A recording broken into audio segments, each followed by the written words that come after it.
Novel Evolusi Dewa Part 19. Edisi ke-181 hingga 190. Cerita dilanjut bersama Surah Serak. 10 hari yang lalu. Pelayan itu tercengang. Jika sebelumnya, dia mungkin pergi mencari catatannya. Namun, saya baru saja memeriksa Lin Haotian dan menemukan bahwa hanya ada satu catatan janji temu 10 hari yang lalu. Ya, nama belakang saya Yan. Lelaki berpakaian hitam itu mengangkat kepalanya, memperlihatkan wajah tampannya yang sedikit pucat. Jika Lin Haotian ada di sini saat ini, dia pasti akan mengenalinya sekilas. Karena orang ini adalah pangeran ketiga Yan Hongyi. Mendengar ini, pelayan itu tampak makin bingung. Apakah ada masalah? Yan Hongyi menatap pelayan itu dengan tegas dan bertanya. Kalau dulu, dia tidak akan menganggap serius 50.000 batu lingyang. Namun selama pemberontakan terakhir di istana, dia dijebak oleh Lin Haotian dan tidak hanya kehilangan lengannya, tetapi cincin penyimpanannya juga dicuri. Hampir semua asetnya diambil oleh Lin Haotian. Sekarang, untuk mengatur rencana wilayah kekacauan, deposit 50.000 batu lingyang tidak diragukan lagi adalah modal awalnya. Maaf, Tuan, hadiah ini tidak dapat dikembalikan kepada Anda. Pelayan itu menatap Yan Hongyi dengan bingung dan merasa semakin tidak percaya. Karena tidak ada masalah antara informasi yang diberikan oleh pria misterius sebelumnya dengan tamu saat ini. Tetapi orang yang sudah sepakat dengan Guru Sen untuk menempas senjata itu, datang dan ingin mengembalikan uang itu. Pelayan itu jelas belum pernah melihat situasi seperti itu sebelumnya. Mengapa kita tidak bisa mundur?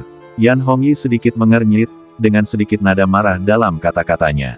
Menurut aturan Pavilion Wanlong, selama Anda belum bertemu Master Sen selama periode penunjukan, remunerasi akan dikembalikan secara penuh.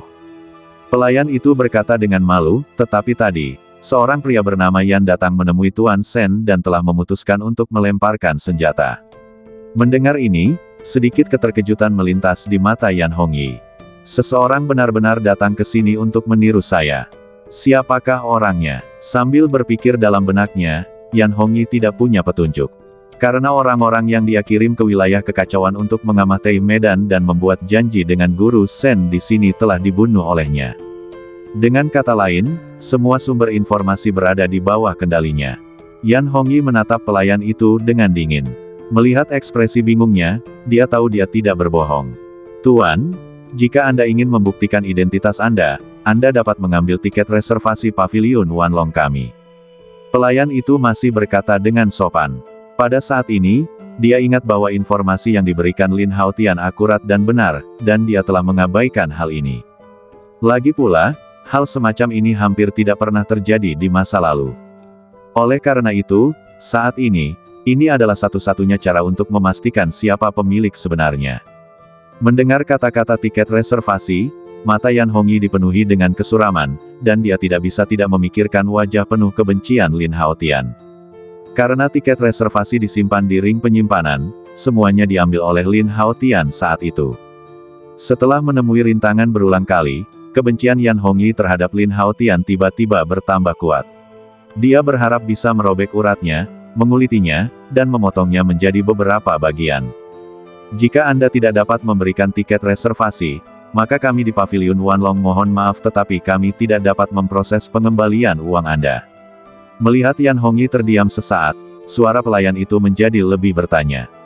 Yan Hongyi menarik napas dalam-dalam, berusaha sekuat tenaga menahan amarah di hatinya, dan bertanya dengan suara dingin, bisakah Anda memberitahu saya seperti apa rupa orang itu? Pelayan itu menggelengkan kepalanya tanda meminta maaf dan berkata, maaf, saya tidak bisa mengungkapkan privasi pelanggan. Yan Hongyi mengeluarkan batu lingyang dan meletakkannya di atas meja. Artinya sangat jelas. Melihat ini, mata pelayan itu berbinar. Menurut harga pasaran, satu batu lingyang setara dengan 10.000 tael emas. Bagaimana mungkin dia tidak tergoda? Pada saat itu, pelayan itu menerima batu lingyang dan berkata sambil tersenyum, ada dua tamu yang baru saja datang, tetapi mereka mengenakan jubah hitam dan topeng di wajah mereka, jadi saya tidak tahu seperti apa rupa mereka. Tapi ada satu hal yang sangat aneh. Salah satu tamu memiliki dua pecahan kaca berwarna hitam di matanya. Apakah itu tidak memengaruhi penglihatannya? Mendengar ini, mata Yan Hongyi sedikit tenggelam, dan dia tidak bisa tidak memikirkan pertama kali dia bertemu Lin Haotian di alun-alun Istana Kekaisaran. Dia berpakaian misterius seperti seorang pembunuh, mengenakan kacamata hitam. Memikirkan hal ini, mata Yan Hongyi menjadi dingin dan dia mulai memiliki keraguan di dalam hatinya. Jika Lin Haotian ada di sini saat ini, dia pasti sangat tidak berdaya. Untuk menyembunyikan identitasnya, ia secara khusus membuat kacamata hitam untuk menutupi mata samsaranya.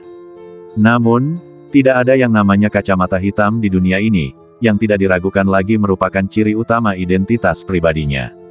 Apakah kamu tahu kemana mereka pergi sekarang? Sambil berbicara, Yan Hongyi mengeluarkan batu ling yang lainnya dan menaruhnya di atas meja. Melihat ini, pelayan itu langsung kegirangan dan buru-buru berkata, saya tidak tahu persis kemana mereka pergi, tetapi mereka akan datang ke lantai 3 Pavilion Wanlong kami pada jam 8 malam ini untuk berpartisipasi dalam pelelangan, dan mereka telah memesan tempat duduk. Mendengar ini, senyum sinis perlahan muncul di sudut mulut Yan Hongyi. Silakan pesankan tempat duduk untukku juga. Baiklah, silakan tunggu. Pelayan itu mengangguk, lalu mulai menangani formalitas dengan sangat rajin. Pada saat ini, Lin Haotian, yang sedang makan di restoran terdekat, sama sekali tidak tahu bahwa keberadaannya telah diketahui oleh Yan Hongyi. Dia memandang pemandangan jalan di luar jendela, dan pandangannya agak kabur karena terhalang kaca hitam. Memakai kacamata hitam ini sepanjang hari bukanlah solusi. Lin Haotian bergumam pada dirinya sendiri. Mengenai karakteristik kacamata hitam, dia sebenarnya sudah menyadari masalah ini. Orang asing mungkin tidak dapat menyadarinya, tetapi kenalan yang mengetahui identitas Jing Ke si pembunuh sebelumnya semuanya ingat bahwa ia mengenakan kacamata hitam. Jika aku menutup Rinnegan, aku tidak tahu apakah aku bisa berubah menjadi orang normal. Sambil berpikir dalam hatinya, kesadaran spiritual Lin Haotian bergerak sedikit dan tenggelam dalam pikirannya. Tak lama kemudian, badan jiwa yang berisi rune hukum reinkarnasi terlihat, dan lintasan aliran energinya menghubungkan jaringan saraf mata. Dengan mentalitas cobaan, Lin Haotian mengerahkan kekuatan mentalnya untuk membentuk penghalang, menghalangi aliran energi di pembuluh darahnya. Berdengung. Tiba-tiba, Lin Haotian merasa pikirannya goyah dan dia sedikit pusing. Setelah beberapa kali menarik napas, perasaan aneh itu berangsur-angsur mereda. Apakah berhasil? Lin Haotian melepas kacamata hitamnya karena penasaran. Tepat saat dia hendak memanggil Raja Belalang Sembah untuk mengonfirmasi, Xiao Bai yang tengah duduk di hadapannya dan makan dengan lahap, kebetulan mendongak dan melihat tindakan Lin Haotian. Bos, mengapa matamu berubah? Melihat sepasang pupil mata Lin Haotian yang hitam dan terang, Xiao Bai tiba-tiba merasa sangat terkejut dan tidak dapat menahan diri untuk bertanya. Mendengar perkataan Xiao Bai, mata Lin Haotian berkaca-kaca karena gembira. Ini benar-benar berfungsi. Pada saat ini, Lin Haotian tidak sabar untuk memanggil Raja Belalang Sembah. Dengan fungsi penglihatan bersama, ia memandang dirinya sendiri seolah-olah sedang melihat ke cermin. Mata hitamnya masih seperti ini, nyaman dan alami dipandang. Saat dia menatapnya, senyum Lin Haotian semakin cerah dan dia memuji dengan nada narsis. Jika kita kesampingkan dulu gambarnya, hanya berdasarkan perubahan ini saja, saya dapat dianggap benar-benar dapat menyembunyikan diri saya di masa mendatang. Malam tiba. Malam yang gelap gulita menutupi seluruh wilayah kekacauan. Udara lembab menambahkan sedikit rasa dingin. Di luar kota, sering terdengar auman binatang buas yang menggerogoti mahiat-mahiat manusia yang dibuang di luar. Di kota yang kacau, perkelahian terjadi setiap hari dan kematian adalah hal biasa. Tentu saja mahiat-mahiat ini diangkut keluar kota oleh penduduk setempat untuk dimakan binatang buas. Jika musim berburu tiba, mereka dapat memburu binatang buas, sekaligus membunuh 2 burung dengan 1 batu. Bos, saya sudah kenyang. Di dalam restoran, Xiao Bai menyentuh perutnya yang membuncit dan tersenyum puas. Tetapi meja makan di depannya dipenuhi tumpukan piring, yang semuanya telah dimakan bersih. Sekilas, jumlahnya sedikitnya ratusan. Para pengunjung restoran sekitar pun diam-diam terkejut ketika melihat gaya makan yang dilebih-lebihkan itu. Baiklah, ayo berangkat. Lin Haotian tersenyum acuh tak acuh, tidak mempermasalahkan nafsu makan Xiao Bai yang sangat buruk.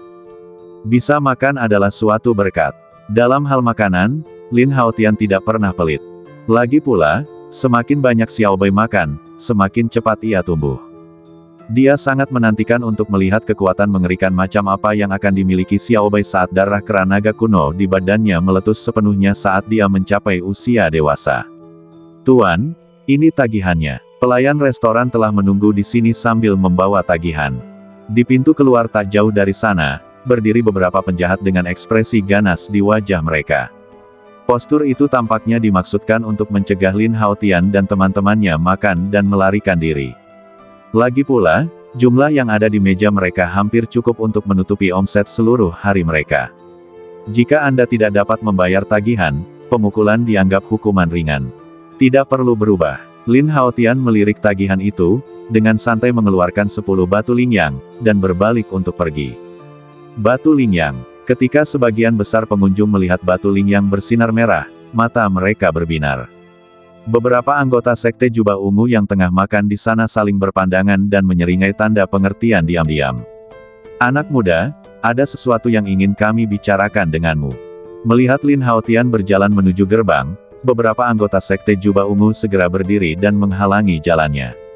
Ada apa? Lin Haotian mengangkat matanya dan menatap mereka dengan acuh tak acuh. Kami sedikit kekurangan uang akhir-akhir ini, jadi kami ingin meminjam uang dari Anda. Pria berbekas luka yang berada di depan menatap Lin Haotian dan berkata sambil tersenyum sinis, menurutku, kamu adalah pendatang baru dan tidak tahu aturan kota kekacauan. Jika Anda membantu kami hari ini, saya jamin Anda akan aman di kota ini. 3 anggota sekte jubah ungu lainnya juga menatap Lin Haotian dengan seringai di wajah mereka, seolah-olah mereka sedang melihat domba yang akan disembelih. Mendengar ini, Lin Haotian menyipitkan matanya sedikit. Bagaimana mungkin dia tidak mendengar sedikit pun nada intimidasi dalam perkataan pihak lainnya. Pemungutan biaya masuk kota oleh gerbang Ziyi adalah tindakan publik, dan ia dapat membayarnya sesuai dengan peraturan. Namun Lin Haotian merasa sedikit tidak senang dengan peminjaman uang semacam ini tanpa alasan. Meminjam uang? Tidak, Lin Haotian berkata dengan dingin. Oh, kalau begitu, coba aku lihat cincin penyimpananmu. Apa benar-benar tidak ada apa-apa? Pria yang penuh luka itu tersenyum dingin, lalu mengulurkan tangannya tanpa rasa takut, dan meraih cincin penyimpanan itu ke arah telapak tangan Lin Haotian. Patah. Akan tetapi, pada saat itu, tangannya baru saja setengah terulur ketika tiba-tiba dicengkeram oleh telapak tangan besar. Berani menyentuh bosku. Apa kau mencari kemah-teihan? Xiaobai, yang mengenakan topeng, berteriak dengan ganas dalam bahasa manusia. Lelaki yang penuh luka itu sedikit tertegun dan ingin menarik tangannya, tetapi ia terkejut ketika mengetahui bahwa kekuatan lelaki misterius kekar di depannya ternyata jauh melampaui ekspektasinya. Seberapa keras pun dia berusaha, dia tidak dapat melepaskan diri sama sekali. Kutu kupret, kukira kaulah yang cari Mahtei. Pria yang terluka itu terkejut dan marah. Dia tiba-tiba mengepalkan tangannya yang lain, menimbulkan hembusan angin kencang dan menghantamkannya keras ke dada Xiaobai. Akan tetapi, pukulan itu membuat lelaki yang penuh bekas luka itu tertegun, seakan-akan ia telah menghantam sepotong pelat besi. Otot-otot yang kuat di dada sangatlah keras. Itu saja. Xiaobai tersenyum dingin dan mengerahkan kekuatan dengan telapak tangannya. Dengan bunyi klik, tulang pergelangan tangan lelaki yang terluka itu langsung patah. Seketika itu juga, lelaki yang penuh luka itu menjerit kesakitan, wajahnya pucat pasi dan keringat dingin pun keluar. Namun, tingkat kerusakan ini tidak cukup bagi Xiaobai, yang memiliki darah binatang buas kuno yang mengalir di badannya. Sekilas kekejaman terpancar di matanya, tetapi ia tetap menggenggam erat tangan lelaki yang terluka itu, lalu tiba-tiba menghempaskan badannya ke udara dan membantingnya ke tanah. Wah, lelaki yang penuh bekas luka itu jatuh ke tanah dengan pukulan yang keras dan langsung memuntahkan darah, tulangnya patah dan dia bahkan tidak bisa berteriak. Wah, wah. Kemudian, terjadi 2 pukulan keras berturut-turut. Suara yang berat dan metode serangan yang ganas membuat beberapa anggota sekte jubah ungu di dekatnya ketakutan. Mereka tahu betul bahwa lelaki yang penuh bekas luka itu memiliki kekuatan seorang pendekar tingkat kelima, yang tidak lemah. Akan tetapi, menghadapi lelaki kekar misterius di depannya, dia bahkan tidak punya kekuatan untuk melawan dan membiarkannya menghancurkannya. Hanya setelah 3 pukulan berat, tidak ada kehidupan sama sekali. Siapa berikutnya? Xiaobai tersenyum muram, memperlihatkan sederet gigi putih dan tajamnya. Mendengar ini, Para anggota Sekte Jubah Ungu tidak dapat menahan diri untuk tidak menggigil dan segera mundur karena takut. Siapa yang berani peduli terhadap hidup dan matinya pria yang penuh bekas luka itu? Mereka awalnya ingin memeras sejumlah uang perlindungan dari Lin Haotian dengan mengandalkan kekuatan geng mereka. Tanpa diduga, kali ini saya menabrak tembok yang keras. Xiao Bai, ayo pergi. Melihat waktu pelelangan akan segera tiba, Lin Haotian tidak ingin membuang-buang energinya di sini bersama sekelompok antek. Setelah berkata demikian, dia berjalan lurus menuju pintu restoran tanpa menoleh ke belakang. Xiao Bai mengangguk mengerti dan segera mengikuti di belakang. Di antara para pengunjung restoran, ada beberapa penjahat kejam yang dicari. Tetapi setelah melihat kekejaman Xiao Bai, jelas ada sedikit ketakutan di mata mereka. Oleh karena itu, ketika mereka melihat Lin Haotian dan Xiao Bai datang ke arah mereka, para pengunjung restoran yang berkumpul di depan buru-buru bubar dan memberi jalan bagi mereka. Yang kuat dihormati, ini adalah aturan yang tidak berubah dimanapun Anda berada. Apa yang harus kita lakukan? Melihat lelaki yang sudah mati dengan bekas luka, beberapa anggota Sekte Jubah Ungu mengerutkan kening dan sedikit panik sejenak. Karena, saudara Skarman adalah Lohan, orang ketiga yang memegang tampuk pimpinan di Sekte Jubah Ungu. Orang itu terkenal kejam dan kasar. Kalau mereka tahu saudaranya ada bersama mereka tetapi dibunuh oleh orang lain, pasti mereka akan dihukum. Apalagi yang bisa kita lakukan? Pergi dan beritahu komandan ketiga. Salah satu dari mereka berteriak dengan ekspresi terkejut dan marah. Tak lama kemudian, mereka menggendong lelaki yang sudah mati dengan bekas luka itu dan bergegas pergi. Segala yang baru saja terjadi di restoran itu disaksikan oleh seorang pria berpakaian hitam dengan lengan patah yang duduk di sudut. Orang ini sebenarnya adalah pangeran ketiga, Yan Hongyi. Saat dia memasuki restoran tadi, Lin Haotian telah menutup mata samsaranya dan melepas kacamata hitamnya. Meskipun dia memiliki keraguan tentang identitas Lin Haotian, dia tidak bisa benar-benar yakin. Bagaimanapun, Xiao Bai tidak muncul dalam pemberontakan istana sebelumnya, dan Lin Haotian saat ini juga menunjukkan sepasang mata hitam. Ada banyak orang seperti mereka yang berpakaian misterius di kota kekacauan. Misalnya, Yan Hongyi adalah salah satunya. Aku pasti terlalu khawatir. Dia tidak mungkin ada di sini. Yan Hongyi merenung sejenak dan diam-diam menyangkal kecurigaan di dalam hatinya. Dia segera mengeluarkan catatan transmisi suara. Aku sudah tahu apa yang terjadi pada saudaramu di restoran itu. Sambil menyalakan kekuatan spiritualnya, dia berkata dengan suara dingin, kita selesaikan masalah ini nanti saja. Jangan sampai mempengaruhi rencana kita malam ini. Pada saat ini, Arhat yang tengah duduk di gerbang kota sambil mengumpulkan biaya masuk, tiba-tiba memiliki catatan transmisi suara yang menyala di depan matanya. Mendengarkan suara dalam catatan transmisi suara, ekspresinya sedikit tegas, dan kemudian sedikit ekspresi terkejut muncul di wajahnya. Apa yang terjadi dengan saudaraku? Saat Lohan tengah kebingungan, seorang anggota Sekte Jubah Ungu berlari menghampirinya dengan ekspresi panik di wajahnya. Melapor ke komando ketiga, saudara Anda baru saja dipukuli sampai mati di restoran. Mendengar ini, Lohan membanting meja dan berdiri. Wah! Meja cendana itu meledak menjadi bubuk dalam sekejap di bawah telapak tangannya. Siapa yang berani melakukan ini? Lohan melotot ke arahnya, seluruh badannya dipenuhi aura pembunuh. Wajah bawahannya sedikit berubah, dan dia berkata dengan gemetar, dua pria misterius berpakaian hitam telah memasuki paviliun Wanlong dan tampaknya bersiap untuk berpartisipasi dalam pelelangan malam ini. Dia sangat berhati-hati terhadap orang ketiga yang kejam, karena takut pihak lain akan membunuhnya dalam kemarahan. Lagi pula, contoh seperti itu terjadi dari waktu ke waktu. Segera kumpulkan semua saudara di aula dan pergi bersamaku ke paviliun Wanlong untuk menangkap orang. Lohan menampakkan ekspresi membunuh di wajahnya, bagaikan singa yang marah, dan berkata dengan ganas, aku akan membuat mereka tidak mungkin bisa melarikan diri. Akan tetapi, begitu dia mengucapkan kata-kata itu, dia tiba-tiba teringat tugas menyampaikan catatan tadi.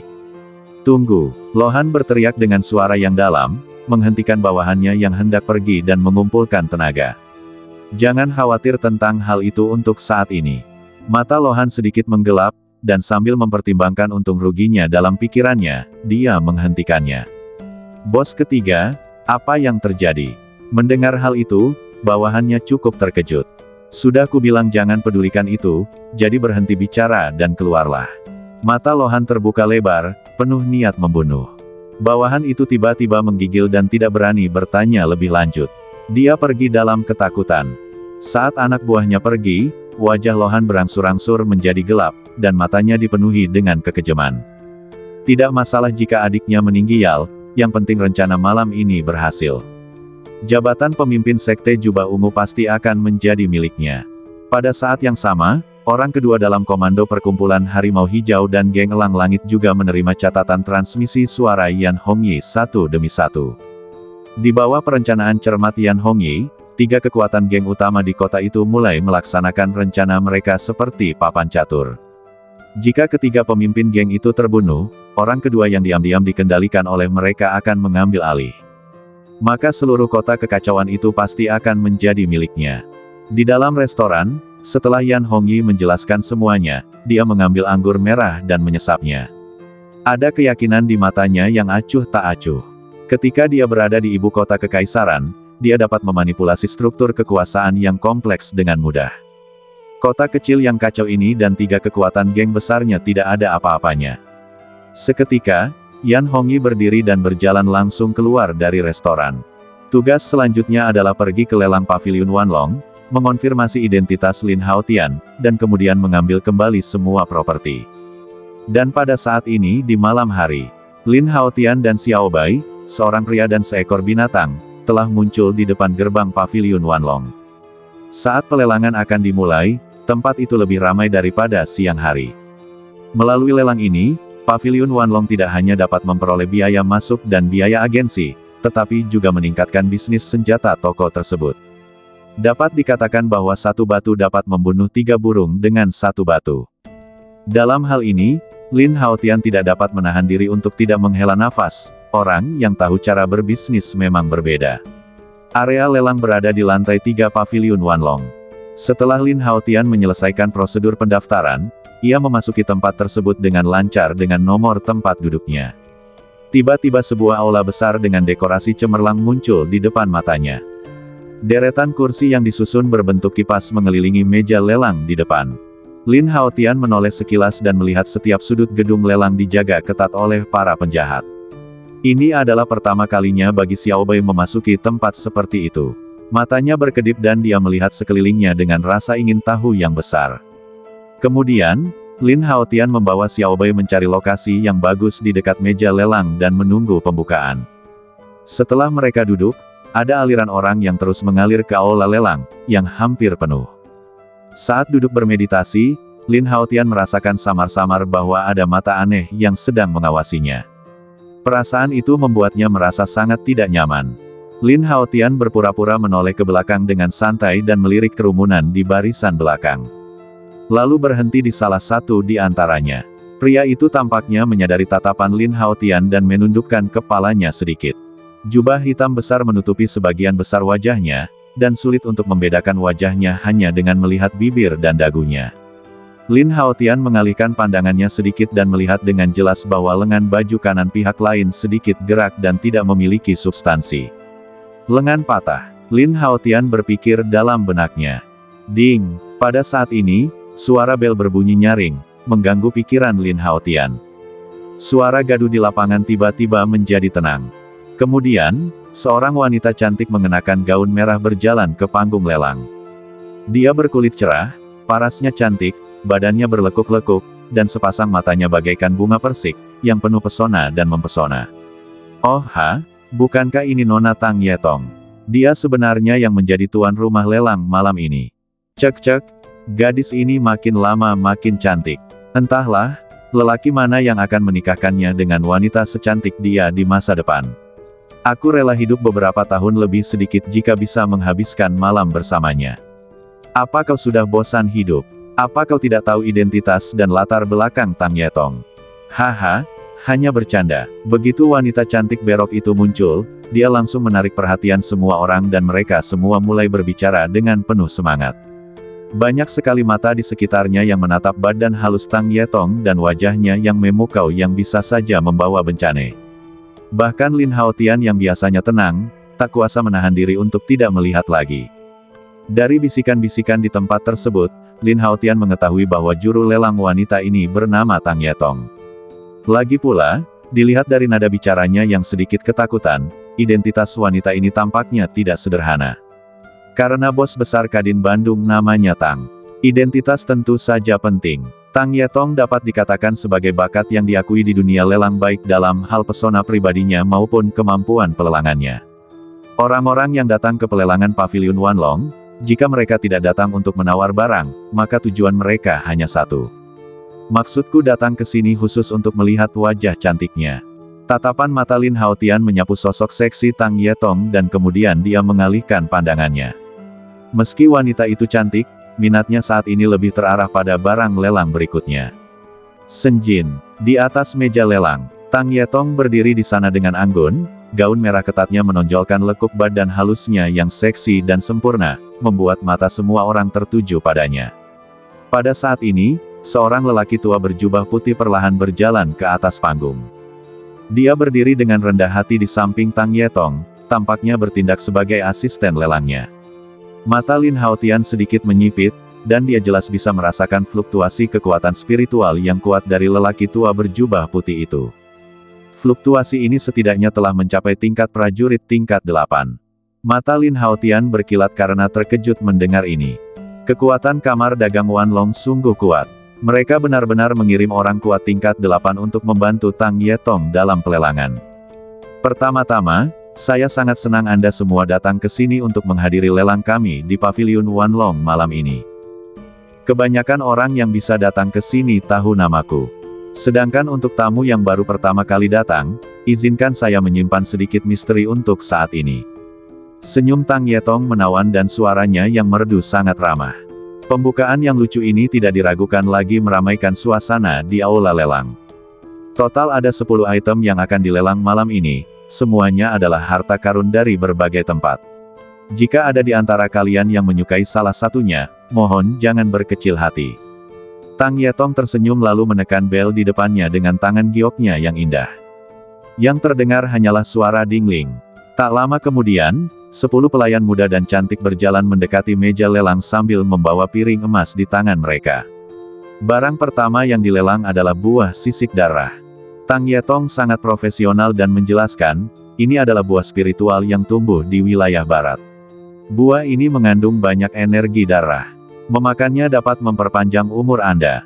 Di sampingnya, seorang lelaki tua berjubah putih mengambil piring emas dari pelayan dan segera mengangkat kain penutup piring. Dalam sekejap, 2 buah berwarna merah darah, seukuran kepalan tangan, muncul di depan mata semua orang. Permukaan buahnya berkilauan, seolah ditutupi lapisan sisik ikan, samar-samar memancarkan aroma ki dan darah yang kuat. Melihat hal itu, sebagian besar orang yang hadir merasa gembira dan gembira. Di daerah terpencil seperti wilayah kekacauan, buah sisik darah dianggap sebagai esensi spiritual yang relatif berharga. Lelang akan segera dimulai. Harga awal untuk 2 buah sisik darah adalah. Suara tajam Tang Yetong terdengar, 300 batu lingyang. Mendengar ini, Lin Haotian sedikit terkejut. Ternyata alat tawar utama dalam lelang ini adalah batu lingyang.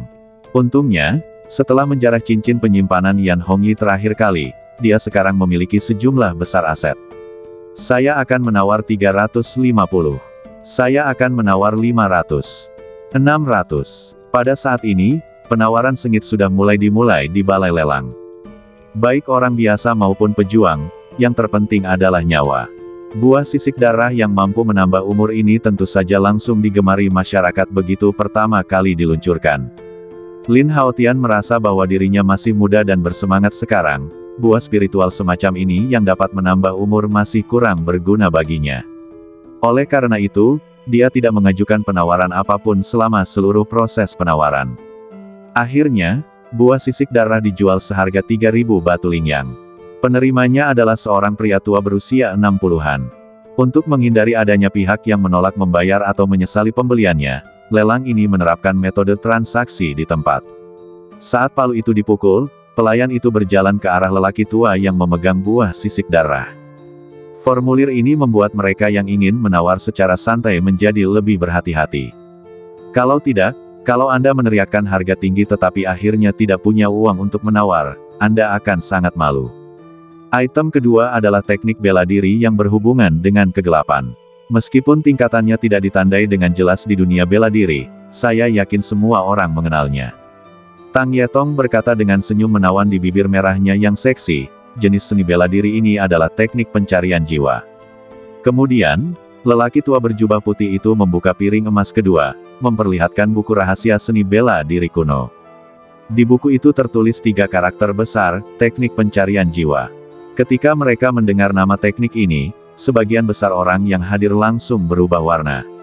Secara tegas, jenis seni bela diri ini adalah sejenis seni jahat yang menyerang jiwa. Jika Anda berhasil berlatih, Anda dapat menggunakan teknik ini untuk mencari ingatan jiwa orang lain. Begitu korban terkena teknik pencarian jiwa, paling banter jiwanya akan rusak pareh dan ia akan menjadi terbelakang mental atau cacat. Dalam kasus yang pareh, jiwanya akan riyuntuh dan orang tersebut akan mati dengan darah mengalir keluar dari semua lubangnya. Secara umum, agen intelijen atau pembunuh dari berbagai kekuatan besar semuanya mengetahui seni pencarian jiwa dan menganggapnya sangat berguna. Tetapi bagi seniman bela diri dari industri lain, itu seperti iga ayam. Mereka dapat mempelajarinya atau tidak. Meskipun teknik ini nyaman untuk mengumpulkan informasi rahasia, jika tidak digunakan dengan benar, itu akan menjadi bumerang bagi jiwa dan akhirnya menjadi kontraproduktif. Mendengarkan diskusi di sekitarnya, Lin Haotian memahami prinsip-prinsip pencarian jiwa. Dia tidak bisa menahan perasaan sedikit bersemangat tentang ini. Bagaimanapun, pada saat-saat kritis, teknik pencarian jiwa ini mungkin berguna.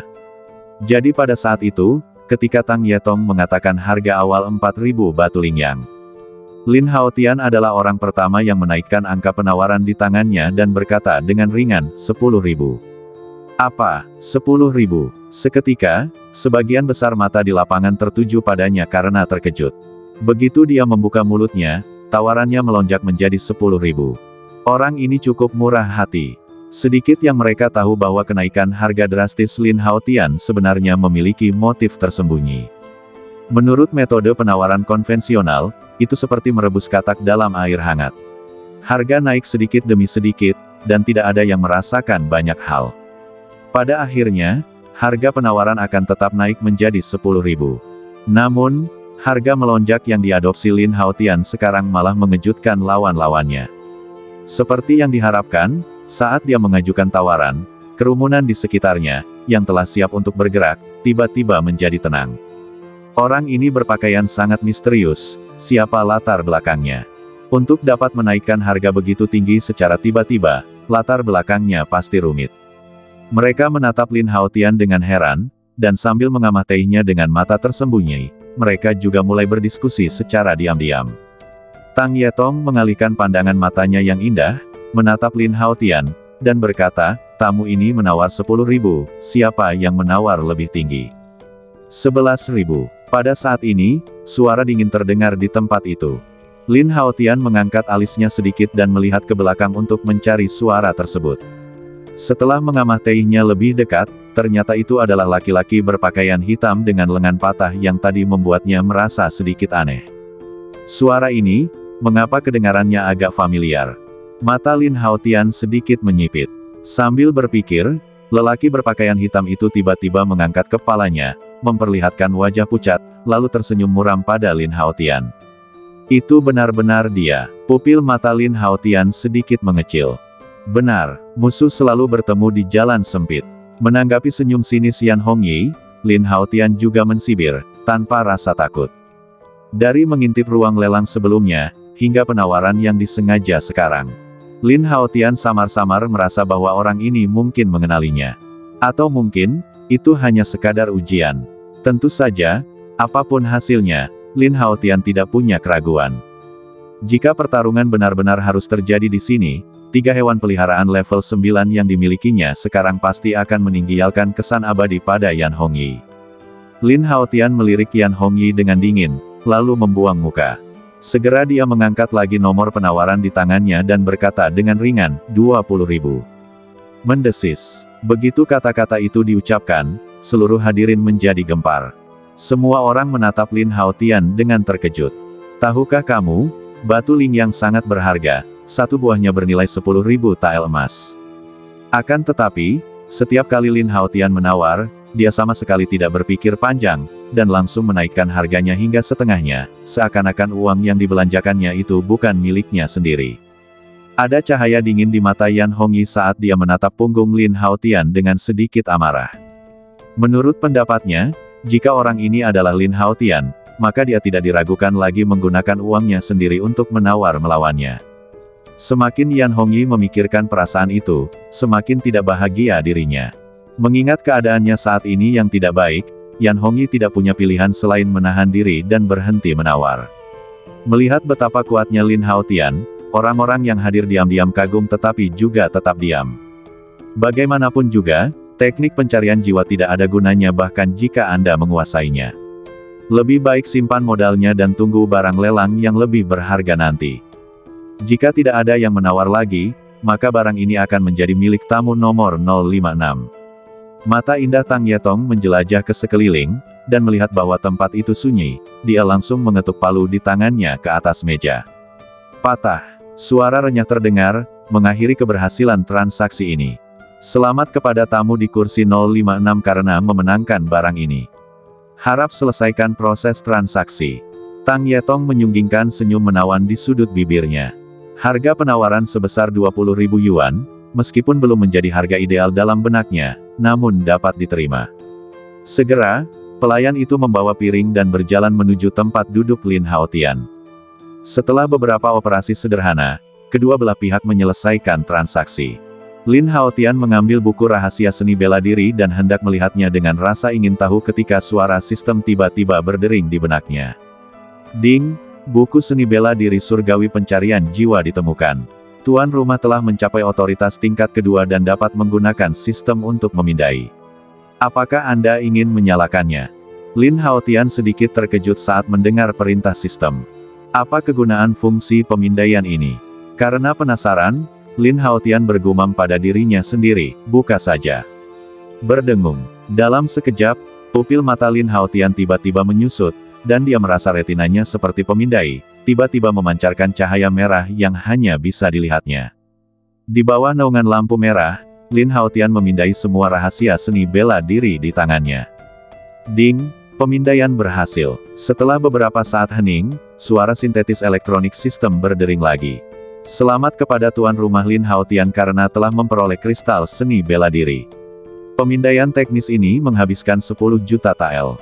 Kemudian, Lin Haotian terkejut saat mengetahui bahwa buku rahasia seni bela diri di tangannya menghilang dan berubah menjadi kristal poligonal, mengambang di depan matanya dan berputar perlahan. Ini, Lin Haotian tidak bisa menahan diri untuk tidak sedikit terkejut dengan pemandangan yang tiba-tiba itu.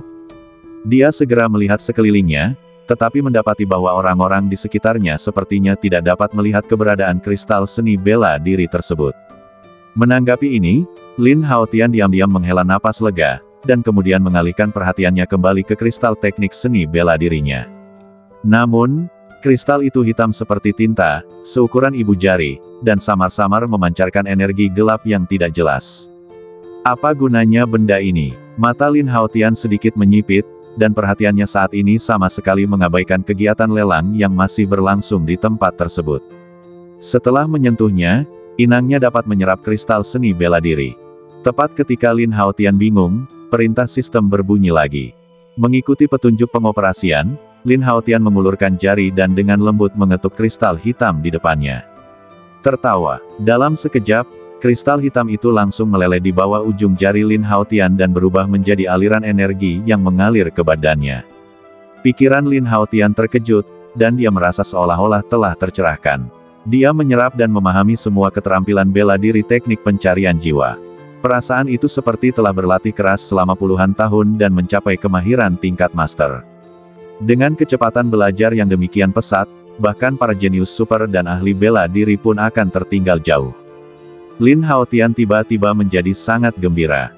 Jelas dia tidak menyangka bahwa dia bahkan tidak melihat rahasia seni bela diri. Dia hanya menyerap kristalisasi seni bela diri yang dipindai oleh sistem dan memahaminya secara menyeluruh. Pengeluaran 10 juta tael sungguh sepadan. Proses pelatihan yang membosankan hampir sepenuhnya dihilangkan. Tampaknya izin tingkat kedua sistem ini sangat berguna. Saya tidak tahu apakah keterampilan bela diri yang diperoleh dengan cara ini praktis. Pada saat ini, Lin Haotian seperti anak kecil yang mendapat mainan baru. Dia ingin sekali menemukan seseorang untuk mencobanya. Pada saat ini, saat setiap barang diajukan untuk dilelang, suasana lelang menjadi semakin intens. Akan tetapi, kebanyakan dari barang-barang tersebut adalah senjata dan perhiasan. Lin Haotian duduk diam sepanjang waktu dan pada dasarnya tidak menawar lagi. Item kelima berikutnya adalah logam yang sangat langka, emas sen. Suara Tang Yetong yang merdu dan indah tidak diragukan lagi menarik perhatian Lin Haotian. Akhirnya aku menunggunya. Hati Lin Haotian tergerak sedikit, dia pun segera menyingkirkan pikirannya yang mengganggu, lalu mengarahkan pandangannya ke arah meja lelang. Tiba-tiba, sepotong biji logam berwarna merah keemasan terlihat. Permukaannya halus dan bulat, seperti batu giok, dan dipenuhi dengan energi spiritual yang sangat kaya. Emas sen, itu memang emas sen. Logam yang sangat langka, Paviliun Wanlong bisa mendapatkan bagian sebesar itu. Kerumunan di gedung lelang tiba-tiba menjadi ramai. Meskipun jumlah emas sen hanya sebesar kepalan tangan, mineral langka ini sudah banyak jumlahnya. Seperti kata pepatah, benda langka itu berharga. Produksi emas sen di benua Cangkong hanya 1000 kg per tahun paling banyak. Tentu saja, alasan utama di balik nilainya bukanlah kelangkaannya. Inilah efek emas sen, yang bisa digunakan untuk menempa berbagai senjata ampuh dan harta ajaib. Jumlah ini seharusnya cukup. Lin Haotian diam-diam mengamati ukuran sen jin dan mengangguk puas. Emas sen beratnya 10 kg. Jika seseorang ingin menempa harta spiritual, emas sen ini adalah yang paling cocok. Tang Yetong mengedipkan mata indahnya dan berkata dengan antusias, jika kamu melewatkan kesempatan ini, kemungkinan besar kamu tidak akan pernah punya kesempatan lagi. Mungkin karena pengaruh sen jin atau karena kecantikan Tang Yetong, suasana di tempat kejadian tiba-tiba menjadi heboh. Namun orang-orang di sekitar menggosok-gosokkan tangan mereka tanda menanti, dengan raut wajah cemburu, seakan-akan mereka akan menaikkan harganya sekalipun mereka tidak bisa mendapatkannya. Baiklah, mulai sekarang, harga awalnya adalah 50.000 batu lingyang. Tang Yetong tersenyum tipis, dia jelas sangat puas dengan pemandangan panas di depannya. Tujuannya malam ini adalah memaksimalkan nilai keuntungan sen jin. Saya akan menawarkan 150.000. Namun, pada saat ini, sebuah suara samar tiba-tiba terdengar. Harga setinggi itu mengejutkan halayak di balai lelang. Segera setelah itu, mata yang tak terhitung jumlahnya tercengang menuju ke kursi di baris kedua. Orang itu, sebenarnya Lin Haotian lagi. Di aula lelang, tawaran tinggi Lin Haotian mengejutkan para pesaingnya lagi. Harga awal sen jin yang hanya 50.000 tiba-tiba melonjak menjadi 150.000. Kemajuan besar seperti itu sungguh mengasyikkan. Stimulasi semacam ini tentu saja membuat banyak orang yang ingin ikut menawar jadi takut. Suasana di lapangan yang awalnya panas tiba-tiba menjadi sunyi. Semua orang saling berpandangan, dan emosi bergairah yang telah diaduk-aduk oleh Tang Yetong sebelumnya kini jauh lebih tenang. Lagi pula, menurut harga pasar, harga 10 kg emas sen agak tinggi, karena itu merupakan jumlah besar 150.000 batu lingyang. Jika naik lebih jauh, Anda hanya akan kehilangan uang dan tidak mendapat keuntungan. Tamu nomor 056 menawar 150.000. Apakah ada yang bisa menawar harga lebih tinggi? Tang Yetong menggigit bibir merahnya dengan ringan. Penampilannya yang menawan dan menggoda sungguh menggoda, tetapi saat semua orang melihat ekspresi tenang Lin Haotian, tak seorang pun berani mengatakan sepatah kata pun. Mereka tidak yakin apakah pria misterius ini disewa oleh pihak pelelangan untuk secara sengaja menaikkan harga dan menjebak orang.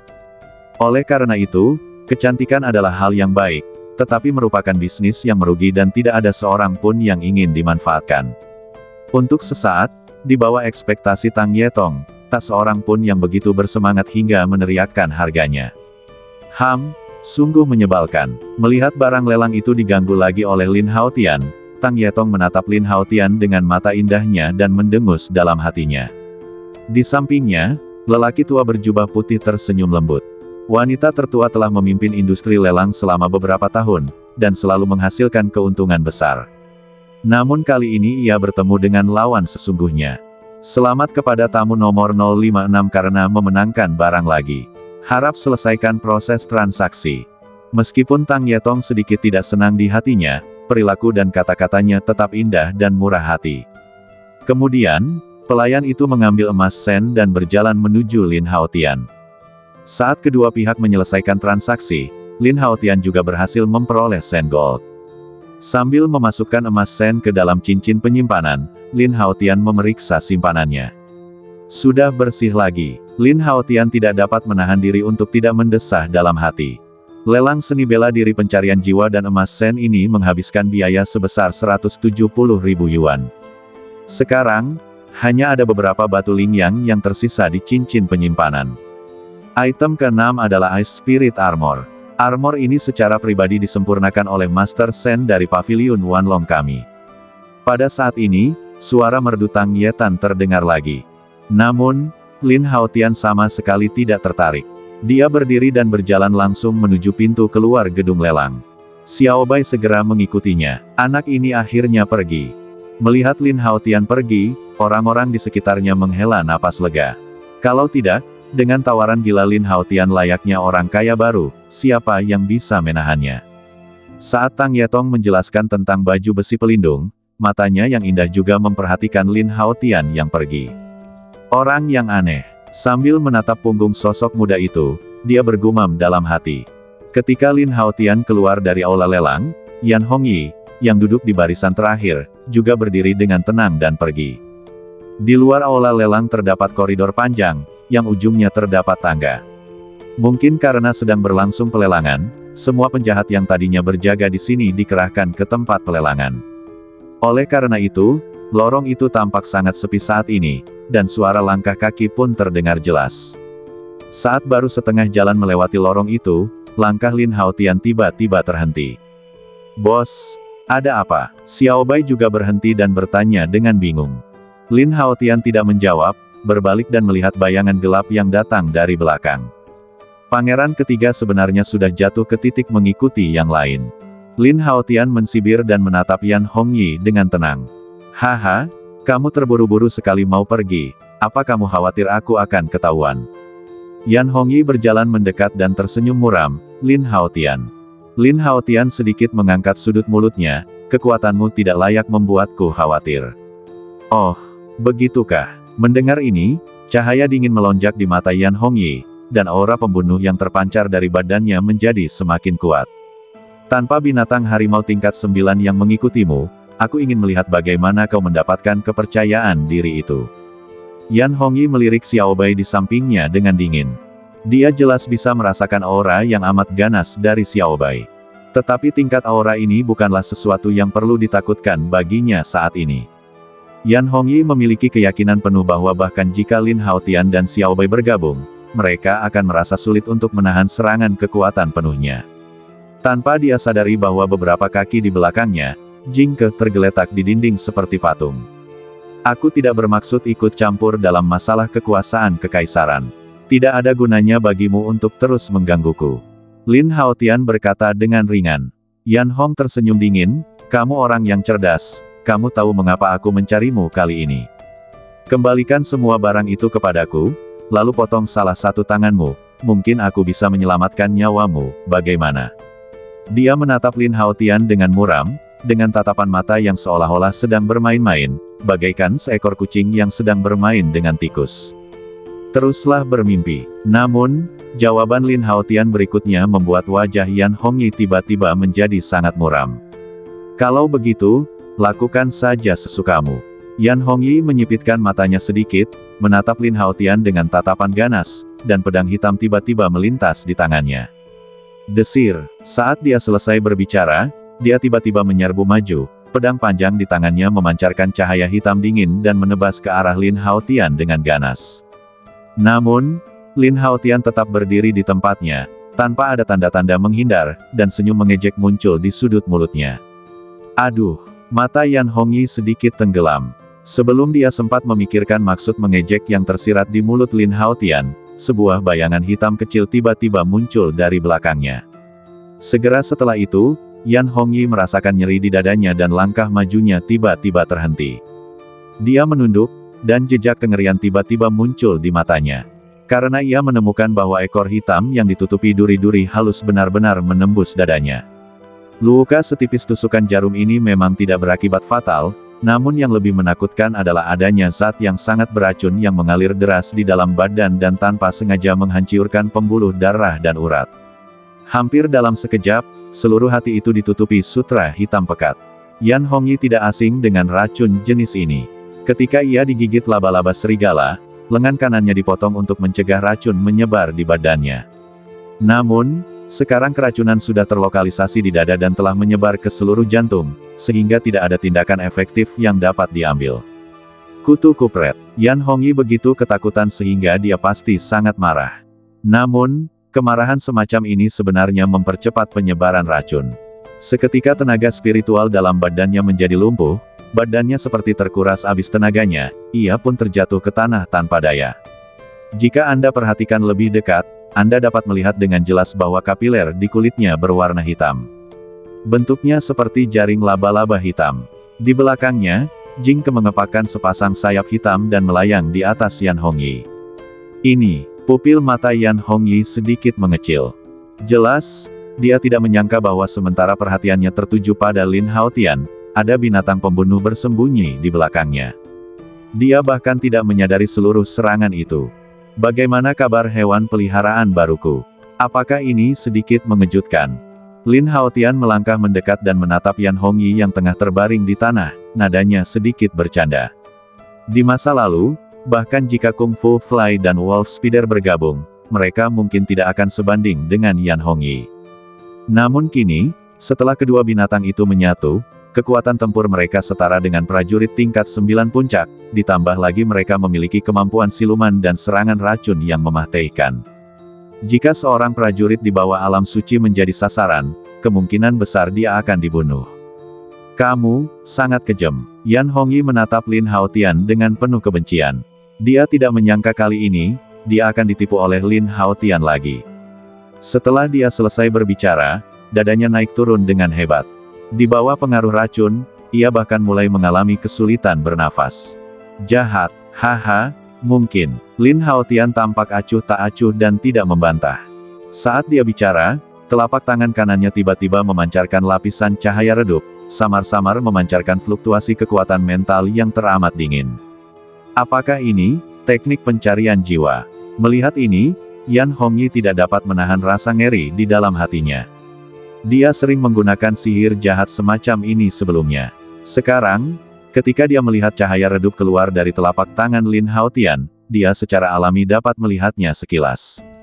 Dalam situasi ini, dia telah mempersiapkan dirinya secara mental untuk kematian akibat racun. Tanpa diduga, Lin Haotian begitu kejam hingga dia ingin menggunakan teknik pencarian jiwa pada dirinya sendiri. Pada saat ini, ekspresi ketakutan yang mendalam akhirnya muncul di wajah penuh kebenciannya.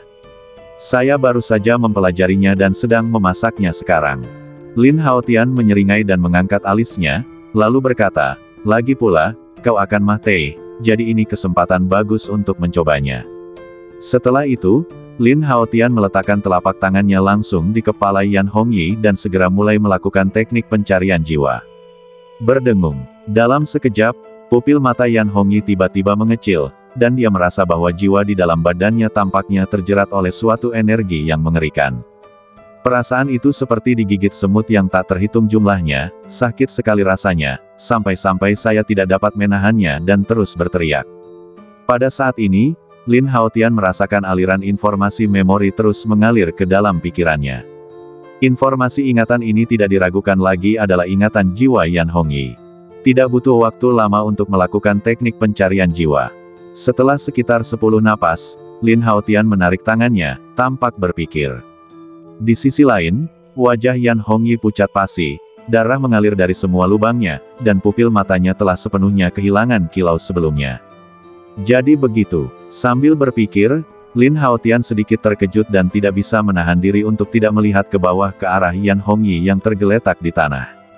Aku tak menyangka orang ini akan memasang jebakan sebesar itu di kota kekacauan.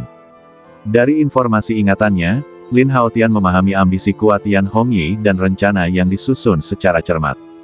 Setelah orang ini kehilangan kekuasaan di istana, dia mengalihkan rencananya ke sini.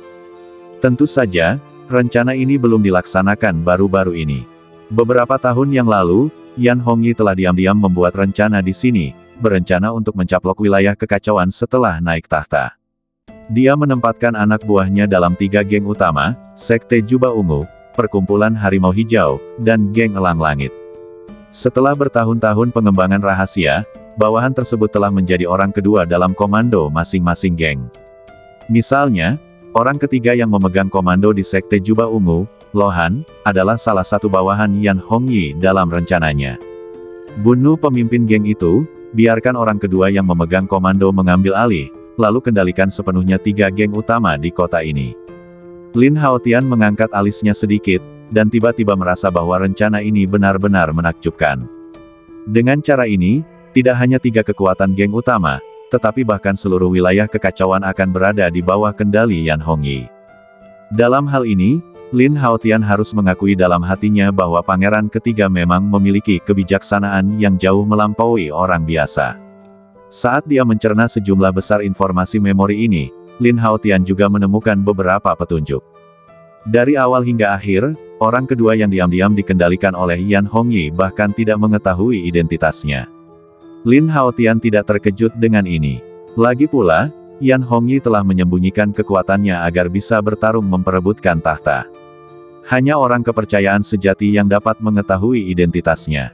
Namun, dia tidak pernah menganggap serius bawahan penguasa kekacauan ini, jadi dari dulu hingga sekarang, Yan Hongyi telah menugaskan tugas dari jalur rahasia dan mengendalikan seluruh situasi.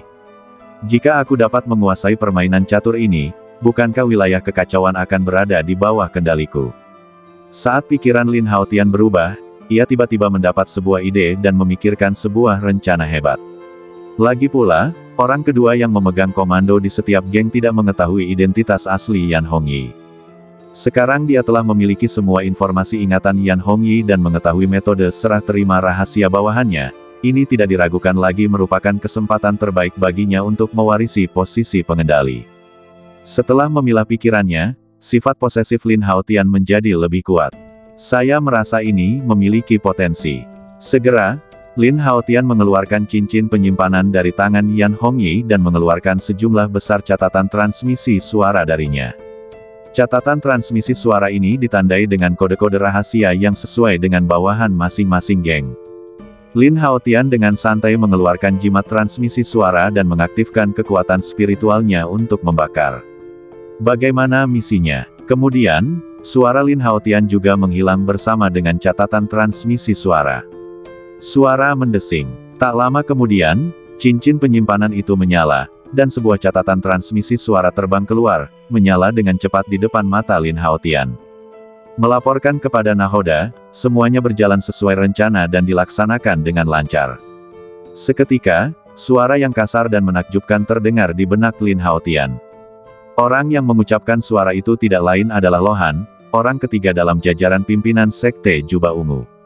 Setelah mencobanya, senyum di bibir Lin Haotian menjadi lebih cerah. Dengan cara ini, dia benar-benar menggantikan posisi Yan Hongyi dan menjadi tuan atas bawahannya. Perilaku seperti ini terasa seperti mengganti satu hal dengan hal lain. Teriakan tadi datang dari lorong. Ayo kita pergi dan lihat apa yang terjadi.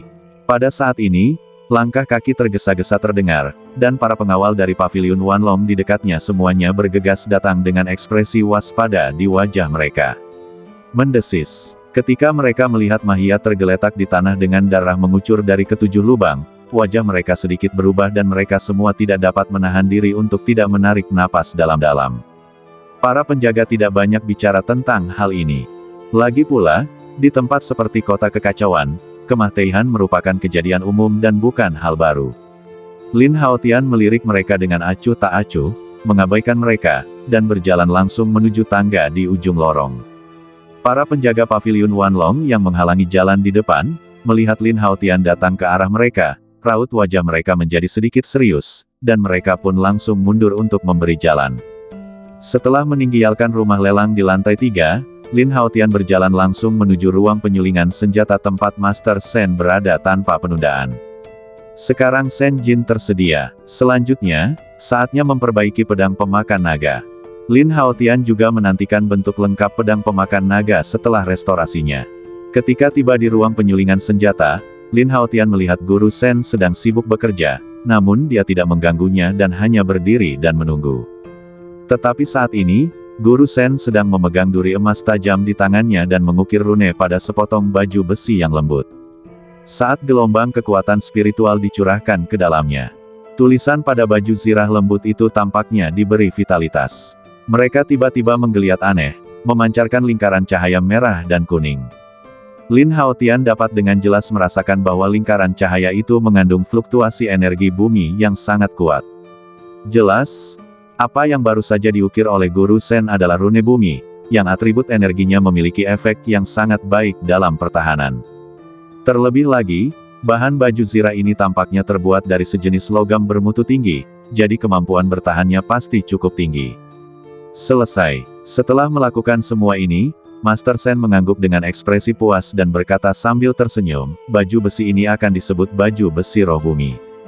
Memikirkan benda keenam, Ice Spirit Armor, yang dibicarakan Tang Yetong saat meninggalkan pelelangan tadi, Lin Haotian tidak dapat menahan diri untuk bertanya, Tuan Shen, apakah armor ini juga akan dilelang?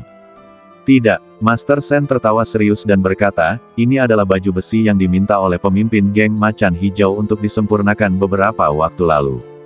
Dia akan datang mengambilnya malam ini. Mendengar ini, hati Lin Haotian tergerak sedikit. Pemimpin geng Macan Hijau, Sun Hao, adalah prajurit tingkat puncak 8 dengan kekuatan dahsyat.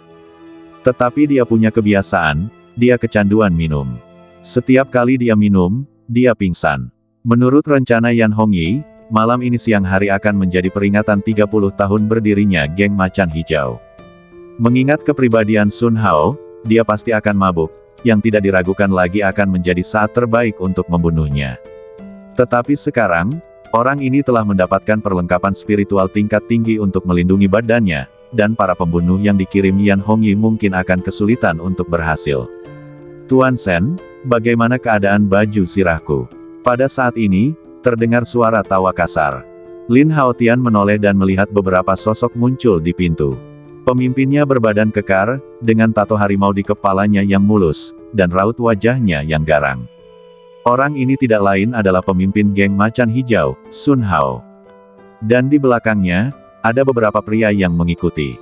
Salah satu pria itu berpakaian putih, memegang kipas kertas, dengan temperamen yang elegan dan memberikan orang rasa kebijaksanaan. Orang ini benar-benar menarik perhatian Lin Haotian. Karena dia adalah Bai Lin, agen rahasia yang sebelumnya ditanam Yan Hongyi di geng Macan Hijau. Berkat kebijaksanaannya yang luar biasa, ia sangat diapresiasi oleh sang ketua geng dan kini menjadi orang kedua yang memegang komando di geng Macan Hijau. Pada saat ini, Bai Lin melihat bahwa pemimpin geng datang ke paviliun Wanlong untuk mendapatkan baju besi, dan matanya sedikit tenggelam. Tampaknya dia merasakan bahwa baju besi ini akan memberikan pengaruh yang signifikan terhadap rencana pembunuhan malam ini. Begitu Sun Hao dan yang lainnya masuk, mereka juga menemukan Lin Haotian, Xiao Bai dan yang lainnya. Kedua belah pihak saling memandang tanpa berbicara. Bos Sun, baju besi ini sudah disempurnakan dan dibuat. Silakan mencobanya. Guru Shen jelas sangat percaya diri dengan keterampilannya. Dia bahkan tidak perlu mengujinya dan langsung menyerahkan baju besi itu kepada Sun Hao. Sun Hao segera menanggalkan mantelnya, memperlihatkan otot-ototnya yang kuat, lalu mengenakan baju zirah. Baju zirah ini tampaknya memiliki spiritualitas. Saat dikenakan pada Sun Hao, ia bergerak dan menyesuaikan diri secara perlahan. Bagian-bagian yang awalnya longgar menjadi sangat pas. Tidak buruk, hanya berdasarkan fungsi penyesuaian ini, Sun Hao berseru puas. Bai Lin, coba tusuk aku dengan pedangmu sekarang. Dia lalu mengalihkan pandangannya ke Bai Lin di sebelahnya dan memberi perintah. Mendengar ini, Bai Lin sedikit tertegun dan menatap Sun Hao dengan heran, matanya yang bijaksana menunjukkan ekspresi tersembunyi. Meskipun ini adalah kesempatan langka, ini juga merupakan ujian dari Sun Hao. Karena telah bersama Sun Hao selama bertahun-tahun, dia sangat memahami temperamen pemimpin geng itu. Dia kejam dan curiga, dan tidak pernah benar-benar mempercayai siapapun. Bos, jangan ambil risiko seperti ini. Bagaimana kalau kamu terluka? Bai Lin memperingatkan dengan sedikit kekhawatiran di wajahnya. Tidak ada pembelaan. Jika kamu takut dengan risiko sekecil ini, maka aku ini pemimpin geng macam apa? Sun Hao memiliki ekspresi tak kenal takut di wajahnya, dan kata-kata serta tindakannya cukup kasar. Baiklah, karena pemimpin bersikeras melakukan itu, maka aku akan menyinggungnya. Bailin mengangguk patuh dan mengganti kipas kertas di tangannya dengan pedang perak, ujungnya berkilau. Hati Lin Haotian tergerak sedikit, dan dia punya firasat samar bahwa jika Bailin benar-benar punya niat membunuh di sini, kemungkinan besar dia akan jatuh ke dalam perangkap yang dipasang oleh pemimpin geng macan hijau. Bos, harap berhati-hati. Setelah berkata demikian, pedang panjang di tangan Bailin memancarkan energi pedang yang tajam. Matanya tertuju pada dada Sun Hao. Tempat itu adalah bagian jantung yang fatal. Jika baju zirahnya rusak, maka pedang ini akan merenggut nyawa Bos Sun. Mata Sun Hao sedikit tenggelam, seolah dia menyadari sudut tatapan Bailin. Kemudian, Bailin menikam Sun Hao di depannya tanpa ragu-ragu. Namun pada akhirnya, ujung pedang itu berpindah ke bahu kiri. Di sini, terletak di atas jantung, bahkan jika pedang menembusnya, tidak akan menyebabkan kerusakan fatal. Sial, saat ujung pedang menyentuh baju besi, percikan api beterbangan dan suara renyah terdengar. Segera setelah itu, rune pada baju zirahnya mulai bergerak cepat, dan tiba-tiba cahaya merah kuning terang mengembun, seketika menutupi seluruh badan Sun Hao. Dan dalam cahaya itu, tampak ada gaya kejut yang luar biasa kuat. Saat gelombang itu menyebar, pedang di tangan Bailin bergetar, dan di bawah gelombang yang kuat ini, dia terguncang dan mundur 2 langkah. Pertahanan yang kuat, sekilas ekspresi terkejut terpancar di mata Bailin. Sekalipun dia adalah pendekar pedang tingkat 8, serangan pedang itu hanya meninggalkan bekas samar pada baju zirahnya. Tidak sulit untuk membayangkan bahwa kemampuan pertahanan baju zirah ini sebanding dengan harta spiritual. Haha, bagus. Sun Hao tiba-tiba tertawa gembira. Kemudian dia menghampiri Bailin dan menepuk bahunya 2 kali. Hati Bailin sedikit mencelos, dan dia tentu saja memahami arti tersirat di balik 2 tepukan Sun Hao di pundaknya. Benar saja, apa yang disebut sebagai baju zirah eksperimental yang baru saja disebutkan orang ini ternyata adalah sesuatu yang lain. Untungnya, saya menahan diri. Bailin tak dapat menahan perasaan lega. Namun, dengan campur tangan baju zirah ini, akan sangat sulit untuk berhasil menyelesaikan rencana pembunuhan malam ini seperti yang ditugaskan oleh tuannya. Tanpa ia sadari bahwa tuan yang selama ini setia kepadanya telah digantikan oleh orang lain. Dan Lin Haotian berdiri di sini pada saat ini, menyaksikan seluruh proses. Bos, waktu yang baik telah tiba. Kita harus kembali dan mengadakan upacara pemujaan geng. Pada saat ini, seorang bawahan di sebelahnya mengingatkan. Sun Hao mengangguk, bertukar beberapa kata dengan Master Sen, dan pergi bersama banyak anak buahnya. Melihat bagian belakang geng macan hijau dan yang lainnya, Lin Haotian berpikir dan tampaknya telah membuat keputusan. Dengan perubahan yang begitu mendadak, tampaknya dia harus melaksanakan rencana pembunuhan itu malam ini secara pribadi. Tepatnya, itu harus hewan peliharaannya. Anak muda, apakah kamu mendapatkan emas Sen? Pertanyaan Guru Sen menyela Lin Haotian yang tengah berpikir keras. Ya, Lin Haotian melambaikan tangannya, dan Sen Jin terbang keluar dari cincin penyimpanan dan mendarat di depan Tuan Sen. Tidak buruk, cukup efisien.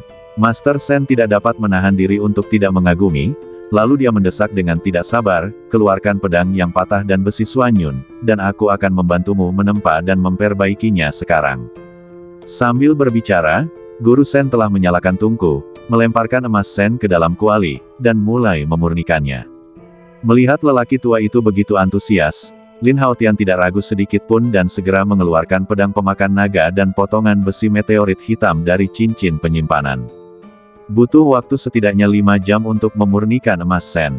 Jika kamu khawatir aku akan menggelapkan pedangmu, kamu bisa tinggal di sini dan menunggu dan melihat. Tuan Sen melirik Lin Haotian dan berkata terus terang, tetapi kamu tidak boleh membuat keributan di sini, agar tidak mengganggu pekerjaanku. Jika tidak, begitu pemurnian gagal, bahan-bahannya akan hancur dan Anda harus menanggung semua konsekuensinya. Pada titik ini, Master Sen menambahkan, tentu saja, tidak peduli jenis pemurnian apapun, ada tingkat kegagalan. Anda harus siap secara mental. Lin Haotian mengangguk. Tentu saja dia tidak akan pergi tanpa tindakan pencegahan apapun. Mengenai tingkat kegagalan, Lin Haotian dapat memahaminya dan hanya bisa mengandalkan keterampilan Master Sen. Melihat Lin Haotian memilih tinggal di sini, Tuan Sen tampak acuh tak acuh dan tidak banyak bicara, lalu dia sibuk dengan pekerjaannya sendiri. Setelah semuanya siap, dia mengeluarkan selembar kertas jimat emas dari cincin penyimpanannya, yang di atasnya terukir totem rune misterius. Melihat ini, Lin Haotian sekilas dapat mengetahui bahwa ini adalah sejenis kertas jimat yang dapat mengaktifkan suatu formasi. Kertas jimat ini adalah formasi isolasi. Setelah diaktifkan, tidak akan terangkat kecuali disempurnakan. Guru Sen tertawa serius dan mengingatkan, jika Anda memiliki sesuatu untuk dilakukan, masih belum terlambat untuk pergi sekarang. Mendengar ini, Lin Haotian sedikit terkejut dan teringat rencana untuk membunuh pemimpin geng macan hijau malam ini. Tunggu sebentar, Lin Haotian segera berbalik dan berjalan keluar dari ruang pemurnian tanpa ragu-ragu. Melihat Lin Haotian pergi, Guru Sen tersenyum. Dia jelas tidak terbiasa diawasi orang saat bekerja. Namun, saat Master Sen hendak menyalakan kertas jimat untuk formasi tersebut, Lin Haotian masuk lagi. Melihat ini, Guru Sen tampak sedikit tertegun. Baiklah, mari kita aktifkan formasi isolasi. Lin Haotian tersenyum tipis. Demi memastikan kelancaran pelaksanaan rencana malam ini, dia baru saja keluar, pasti menggunakan catatan transmisi suara untuk memberitahu Bai Lin agar membatalkan percobaan pembunuhan malam ini. Dia memanggil Raja Belalang Sembah dan Jingke, lalu diam-diam meninggalkan paviliun Wanlong. Master Sen melirik Lin Haotian dengan tatapan aneh, lalu berhenti bicara omong kosong dan langsung mengaktifkan formasi isolasi di kertas jimat. Berdengung. Seketika, energi tak kasat mata menyebar dengan cepat, menutupi seluruh ruang pemurnian. Di bawah naungan perisai energi formasi, suara apapun dari dunia luar diblokir sepenuhnya. Menanggapi ini, Lin Haotian mengangguk diam-diam, dan cukup puas dengan rahasia Guru Sen. Suara mendesing. Pada saat ini, Master Sen menjentikkan jarinya, dan pedang pemakan naga di tangannya tiba-tiba melayang ke atas. Kemudian, kekuatan mental yang dahsyat tiba-tiba meledak dari sela-sela telapak tangannya, dan sebuah bola api yang hampir transparan mengembun. Api jiwa. Melihat ini, mata Lin Haotian berbinar. Alasan utama mengapa penyihir jiwa lebih unggul daripada pemurni senjata biasa adalah karena mereka dapat menyalakan api jiwa. Api yang terkondensasi dari kekuatan mental yang ekstrim. Api jenis ini tidak membakar dan tidak membahayakan badan fisik, namun bila menyerang, memiliki daya rusak yang sangat dahsyat terhadap jiwa manusia manapun. Seketika, Guru Sen melambaikan tangannya, dan api jiwa menyebar ke atas. Dalam sekejap mata, pedang pemakan naga pun terbungkus. Perilakunya jelas dimaksudkan untuk menghapus kesadaran roh senjata, yang akan membantu casting berikutnya. Jika tidak, jika roh pedang pemakan naga tiba-tiba kehilangan kendali selama proses penempaan, itu pasti akan berdampak besar. Berdengung. Namun, saat api jiwa melonjak, pedang pemakan naga tiba-tiba bergetar hebat. Aura energi yang amat dahsyat pun menyeruak keluar dari pedang itu, langsung menghancurkan api jiwa. Guru Sen jelas telah mengantisipasi hal ini, dan ekspresinya tidak banyak berubah. Aku ingin melihat seberapa liar jiwamu. Guru Sen mendengus dingin dan mengerahkan seluruh kekuatan mentalnya. Di bawah kondensasi ini, bola api jiwa yang bahkan lebih intens daripada sebelumnya melintas di telapak tangannya. Panggilan. Saat berikutnya, api jiwa menyerbu ke arah pedang pemakan naga dan menyelimutinya lagi. Tidak mengherankan, perlawanan pedang pemakan naga kali ini bahkan lebih kuat. Mengaum. Suara dengungan yang keluar dari pedang itu bagaikan auman naga, yang tiba-tiba meledak di ruang pemurnian dan secara langsung menghilangkan kekuatan jiwa yang melonjak. Sungguh semangat yang kuat. Wajah Guru Sen berubah drastis, dan dia akhirnya menyadari bahwa roh di pedang itu jauh lebih menakutkan dari yang dia bayangkan.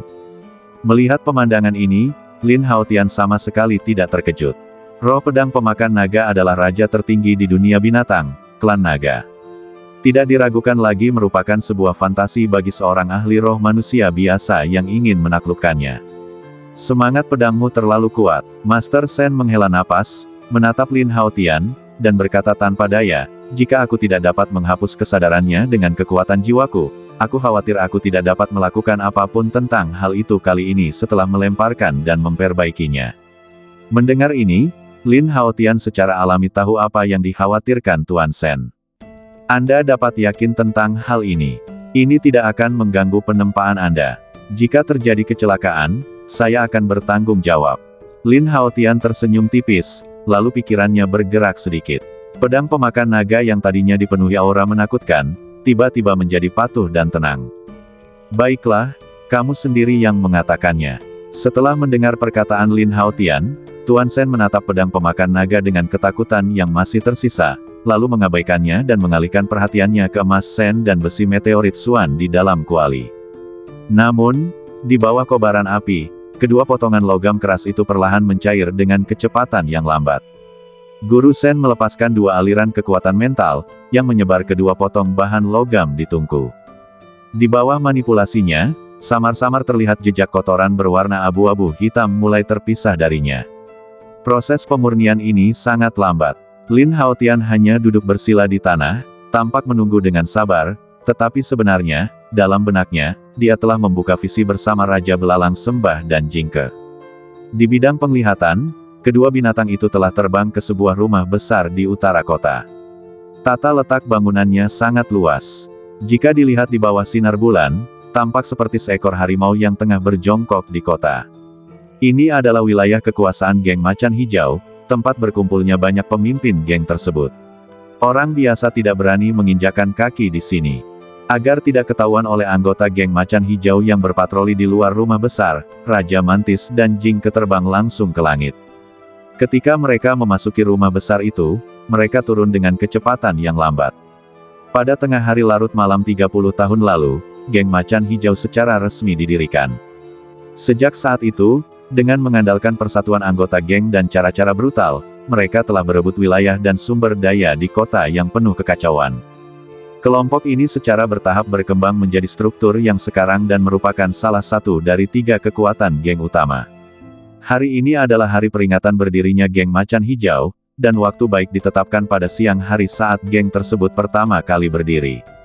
Pada saat ini, rumah geng Macan Hijau tampak sangat ramai di bawah langit malam. Hampir semua tokoh tinggi dari berbagai cabang geng berkumpul di sini. Masing-masing dari mereka memiliki tatapan mata yang tajam dan rasa permusuhan. Jelaslah bahwa mereka semua adalah karakter yang kejam, yang berjalan di atas ujung pisau. Pada saat ini, pada upacara perayaan besar, Ketua geng Sun Hao secara pribadi memimpin keseluruhan situasi. Bai Lin, orang kedua yang memegang komando, berdiri di samping dan memainkan peran pendukung. Bai Lin merasa rumit saat ini, karena dia tidak tahu mengapa tuannya tiba-tiba membatalkan rencananya. Mungkinkah dia juga tahu bahwa Sun Hao mengenakan baju besi pelindung malam ini? Lebih baik seperti ini. Jika tidak, jika rencananya gagal, pasti akan diketahui musuh, dan akan lebih sulit untuk membunuhnya di masa mendatang. Tuan memang sangat berkuasa, dan segalanya berada di bawah kendalinya. Menanggapi ini, suasana hati Bai Lin yang rumit sedikit mereda, dan dia diam-diam mengaguminya. Tanpa dia sadari, yang katanya, gurunya, telah mengutus Raja Belalang Sembah dan Jingke, yang bersembunyi di sudut tidak jauh dari sana, menyaksikan kejadian itu dengan dingin. Mereka menunggu kesempatan yang sempurna untuk melakukan pembunuhan. Setidaknya, dengan jumlah orang yang begitu besar di tempat upacara saat ini, bahkan jika Raja Mantis dan yang lainnya memiliki kekuatan tempur tingkat atas, itu pasti tidak kondusif untuk pembunuhan itu. Karena Sun Hao mengenakan baju besi pelindung, mustahil membunuhnya dalam waktu singkat. Ketika para pimpinan geng yang hadir bergegas datang, akibatnya sudah bisa dibayangkan. Setelah upacara perayaan, hal berikutnya yang tak diragukan lagi adalah kegiatan kesejahteraan geng. Sejumlah besar batangan emas didorong masuk dengan gerobak dan diberikan kepada anggota berpangkat tinggi dari berbagai geng yang telah memberikan sumbangan. Kalau punya uang, otomatis punya kecantikan. Setelah emas batangan dibagikan, gadis-gadis muda telanjang dibagikan secara paksa kepada semua orang dan dibiarkan bermain-main. Gambar semacam itu sangatlah kasar. Persis seperti itu, sekitar 1 jam kemudian. Sun Hao akhirnya puas makan dan minum, lalu berjalan menuju asrama sambil memeluk seorang wanita seksi. Melihat ini, Jingke dan yang lainnya segera mengikuti dengan tenang.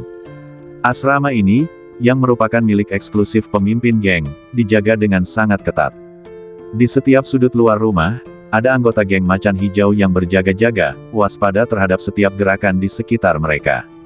Ada lebih dari 100 orang dalam jumlah itu. Tidak sulit untuk melihat bahwa Sun Hao sangat mementingkan keselamatannya sendiri. Tak lama kemudian, teriakan kegirangan seorang wanita terdengar dari asrama. Para anggota geng macan hijau yang ada di luar menghela nafas dalam hati, mereka hanya bisa menahan keinginan dan melaksanakan tugas penjagaan. Jingke mengaktifkan mode silumannya, diam-diam menghindari pandangan anak buahnya, dan menyelinap masuk melalui jendela. Di dalam kamar tidur mewah itu, sebuah tempat tidur bundar besar bergetar hebat.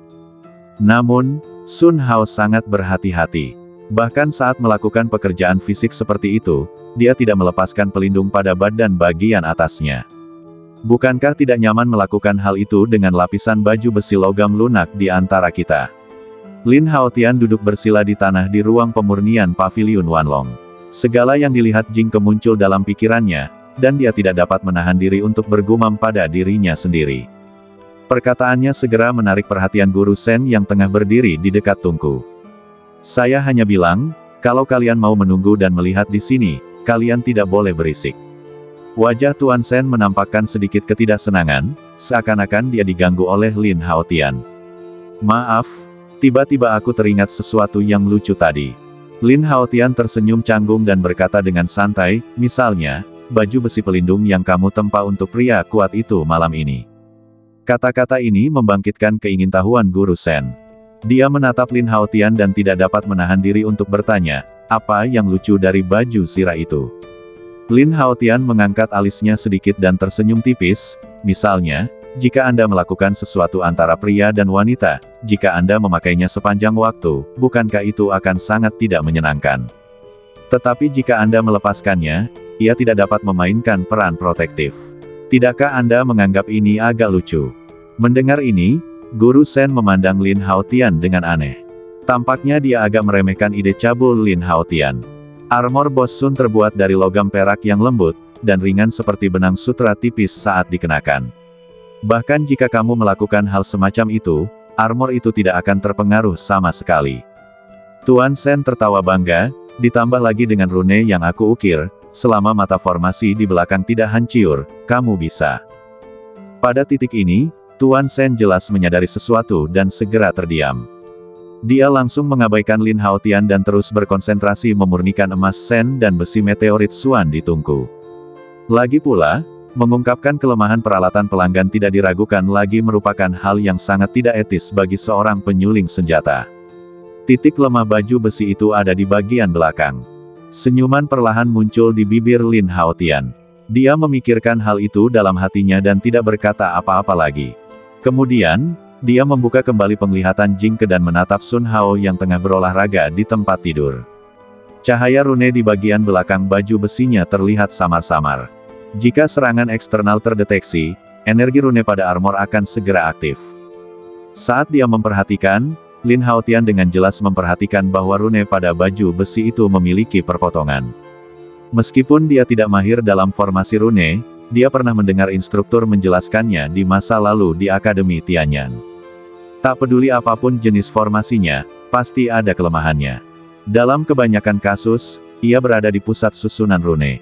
Selama itu hancur, aliran energi sistem rune dapat terganggu. Dapatkan efek sempurna dalam memecah permukaan.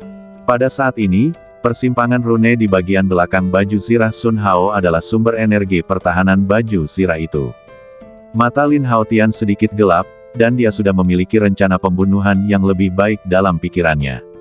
Seketika, di bawah kendalinya, Jingke diam-diam terbang ke atap dan menyembunyikan dirinya. Adapun Raja Mantis, dia telah berhasil menyelinap ke dalam rumah dan menatap tajam ke arah Sun Hao. Suara mendesing. Di bawah komando Lin Haotian, Raja Mantis terbang tanpa penundaan dan melancarkan serangan secara langsung. Sepasang kaki depannya, seperti pedang panjang, dipenuhi dengan api hitam, dan menebas dengan keras ke arah pusat susunan rune di bagian belakang baju besi.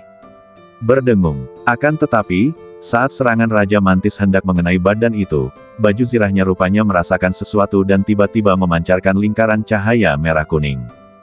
Cahaya ini langsung menyelimuti seluruh badan Sun Hao, membentuk dua lapisan halo pelindung. Dan di dalam celah itu, ada kekuatan getaran berbasis bumi yang amat kuat. Akan tetapi, cahaya yang mengejutkan itu tidak banyak berpengaruh terhadap serangan Raja Mantis. Dengan suara Swiss, ia terpotong secara paksa oleh pisau kaki api hitamnya, dan akhirnya menggores mata susunan rune di baju sirahnya. Ledakan. Pusat susunan rune itu diserang dan meledak dengan cahaya merah kuning terang lagi, mencoba mengguncang Raja Mantis. Namun, pada saat ini, sepasang pisau kaki Raja Mantis tiba-tiba menyemburkan api hitam yang mengerikan dan menyerbu langsung ke tengah formasi rune. Wah, dengan pukulan seberat itu, inti susunan rune akhirnya tidak dapat menahannya dan riuntuh. Hah, wajah Sun Hao berubah drastis karena serangan mendadak itu, dan dia segera berguling dari tempat tidur. Pada saat yang sama, sebuah pedang hijau raksasa berkelebat di tangannya, lalu dia menatap Raja Belalang dengan kaget dan marah. Monster apa ini? Ketika Sun Hao melihat penyerangnya adalah seekor belalang sembah dengan api hitam di sekujur badannya, pupil matanya tiba-tiba mengecil. Akan tetapi, yang lebih mengejutkannya lagi adalah munculnya retakan pada baju zirahnya. Saat retakan menyebar hingga batas maksimal, baju besinya langsung hancur berkeping-keping dan terlepas dari badannya. Kutu kupret, seseorang cepat kemari. Menghadapi binatang kuat yang tak dikenal ini, Sun Hao sedikit ketakutan dan berteriak keras. Tanpa dia sadari, saat perhatiannya terpusat pada Raja Mantis, Jingke yang telah mengaktifkan mode tak kasat mata, telah terbang di atas kepalanya. Tertawa, paku ekor hitam panjang dan tajam di pantat Jingke menusuk kepala lawan, dan racun mematikan langsung memenuhi seluruh kepala. Tanpa baju pelindung apapun, mudah bagi Jingke, yang memiliki kekuatan tempur tingkat ke-9, untuk membunuh Sun Hao. Ah, pembunuhan. Melihat Sun Hao tiba-tiba mati dan dua pembunuh binatang yang mengerikan muncul, wanita telanjang di tempat tidur itu berteriak ketakutan. Desir, tanpa ragu-ragu, Raja Mantis mengayunkan pisau kakinya dan langsung menggorok leher wanita itu, membunuhnya seketika. Meski targetnya kali ini hanya pimpinan geng Macan Hijau. Namun demi mencegah keberadaan Raja Belalang Sembah dan Jingke terbongkar, Lin Haotian tentu saja tidak akan berbelas kasihan dan hanya bisa membunuh satu orang lagi. Ledakan. Pada saat itu, terdengar suara gempuran hebat. Sekelompok anggota geng Qinglong menerobos masuk ke ruangan itu dengan paksa. Pemimpin geng itu sudah mati. Melihat dua mayat di dalam rumah, semua orang terkejut. Saya segera menyadari bahwa ini pasti pekerjaan seorang pembunuh. Namun yang membuat semua orang heran ialah, saat berada di luar rumah tadi, penjagaan tidak mengendur sama sekali, tidak ditemukan tanda-tanda yang mencurigakan. Bagaimana pembunuh itu bisa menyelinap ke dalam rumah dengan begitu diam-diam dan tanpa suara? Tanpa mereka sadari bahwa pembunuh manusia yang mereka bayangkan sebenarnya adalah dua pembunuh hewan kecil. Begitu mereka masuk, dia sudah melarikan diri melalui celah jendela. Tak lama kemudian, terdengar suara langkah kaki yang tergesa-gesa. Banyak anggota geng Macan Hijau di rumah besar itu bergegas datang sambil membawa senjata di tangan. Dalam sekejap mata, tempat itu dikepung rapat. Mendesis. Melihat mayat itu, semua orang tidak dapat menahan diri untuk tidak terkesiap, wajah mereka dipenuhi dengan keterkejutan. Mereka sangat jelas tentang kekuatan Sun Hao, dia adalah prajurit tingkat 8. Namun hanya dalam beberapa saat yang singkat, dan di bawah perlindungan lebih dari 100 penjaga, dia dibunuh hingga meninggal. Seberapa kuat sebenarnya pembunuh itu? Dasar kutu kupret, bagaimana kalian bisa melindungi pemimpin? Kalian benar-benar membiarkan seorang pembunuh menyelinap masuk. Bailin melangkah keluar dengan ekspresi marah di wajahnya dan meninju wajah salah satu penjaga. Tuan Bai, kami tidak tahu apa yang sedang terjadi. Penjaga itu tertegun dan menggelengkan kepalanya dengan wajah pucat. Pembunuh yang mencoba membunuh pemimpin geng kita harus ditemukan, berapapun biayanya. Bailin menatap tajam ke arah semua orang yang hadir, lalu berkata dengan nada dingin, sebagai orang kedua yang memegang komando di Aula Qinghu, sekarang aku perintahkan kalian semua untuk segera minggir. Mereka yang tidak patuh akan ditangani sesuai aturan geng. Mendengar ini, semua orang merasakan hawa dingin di hati mereka. Sekarang setelah ketua geng itu mati, orang yang memiliki kekuasaan terbesar dalam geng itu tidak lain adalah orang kedua yang memegang komando, Bailin. Jadi siapa yang berani tidak mendengarkannya saat ini? Tiba-tiba banyak anggota geng Macan Hijau keluar dengan kekuatan penuh, mencari ke seluruh kota untuk mencari si pembunuh. Di dalam rumah kosong, Bai Lin menundukkan kepalanya, menatap mayat di tanah, dan senyum tersembunyi perlahan muncul di sudut mulutnya. Sang guru memintaku untuk membatalkan misi itu, ternyata dia sendiri yang berencana melakukannya. Bergumam pada dirinya sendiri, Bai Lin merasakan makin banyak rasa hormat terhadap guru misterius itu di dalam hatinya. Dan pembunuhan malam ini tidak diragukan lagi membuat Bai Lin benar-benar mengerti betapa mengerikan kekuatan tuannya. Setidaknya, dengan tingkat kultivasinya saat ini, dia tidak dapat melampauinya. Pada waktu yang hampir bersamaan, para pemimpin dua geng besar lainnya, Sekte Jubah Ungu dan geng Elang Langit, juga dibunuh secara brutal. Seketika itu juga, anggota ketiga geng utama menyerbu keluar, mencari si pembunuh di seluruh kota. Hampir semua pria berpakaian hitam yang menjadi sasaran mereka atau dianggap bertindak mencurigakan menderita. Entah mereka disiksa atau dibacok sampai mati.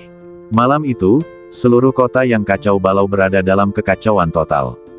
Akan tetapi, mungkin hal itu disengaja oleh orang kedua dalam komando masing-masing geng. Para anggota ketiga pasukan itu, meskipun berkeliaran di kota, tidak saling berkelahi. Sebaliknya, mereka semua memiliki kebencian yang sama dan bersama-sama mencari si pembunuh.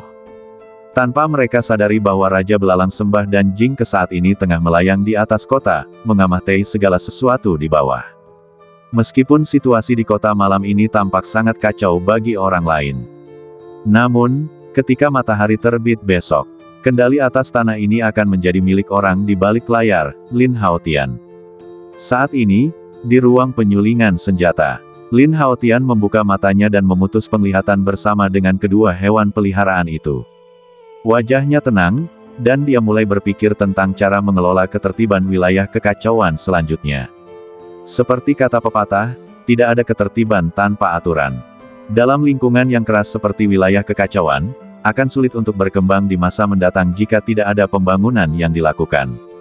Lin Haotian percaya bahwa dengan pemikirannya yang maju di kehidupan sebelumnya, tidak akan sulit untuk membangun kota ini. Saat pikirannya berubah, Lin Haotian mengangkat matanya dan menatap Tuan Sen yang masih sibuk di dekat kompor. Dia dapat merasakan bahwa ketika Master Sen sedang melunakkan emas Sen dan besi meteorit Suan, dia memanipulasi kekuatan mentalnya untuk mengubah struktur halus bahan logam sedikit demi sedikit. Proses pendinginan ini sangatlah rumit. Terutama dua potong logam dengan bahan yang berbeda dapat diproses pada saat yang bersamaan. Hanya seorang penyihir yang mempunyai kekuatan mental kuat yang dapat mencapai pengendalian yang teliti seperti itu. Sekitar 1 jam kemudian, dalam proses pendinginan dan pembakaran ini, kedua potongan logam tersebut akhirnya berubah menjadi 2 bola logam cair kental tanpa kotoran apapun.